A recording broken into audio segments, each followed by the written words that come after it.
अस्सलाम वालेकुम बच्चों, मैं हूँ आपकी टीचर। तो आज हम देखेंगे बदलणं म्हणजे लेसन नंबर 7। बच्चों, इसमें के जो इम्पोर्टंट क्वेश्चन के बारे में हम बात करेंगे। पहला क्वेश्चन है, बदललेल्या पेनामध्ये आढळलेली वैशिष्ट्ये।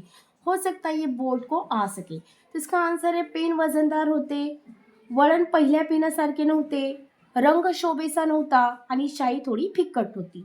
त्याच पद्धतीने अक्षर किरट उमटट होते। बाळांनो, दुसरा प्रश्न, दुसऱ्या पेनानं लिहितेना लेखकाची मन अवस्था काय झाली होती?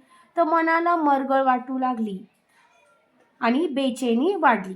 तिसरं, हिवाळ्यात झाडांची अवस्था, झाडे आकसलेली होती, वेली उन्हाच्या कडकपणामुळे तापल्या, झाडांची पानगळ सुरू झाली, झाडांचे खराटे दिसू लागले।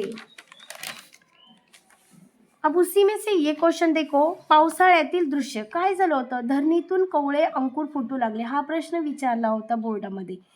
झाडावर फुले हसू लागली, आकाशातून रेशमधाऱ्या बरसू लागल्या, विजेंचा कडकडाट व ढगांचे गडगडाट झाले, सगळी सृष्टी मखमली हिरवीगार झाली।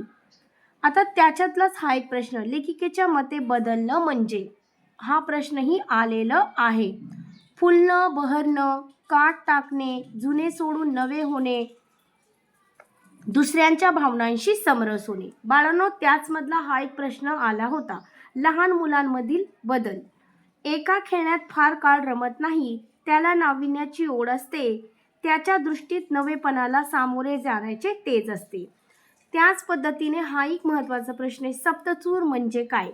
एकापेक्षा वेगळा सूर, सुरवंटीच्या सरमिसळीतून उमललेले संगीत। बच्चों, ये था लेसन नंबर 7 का इम्पोर्टेंट क्वेश्चन।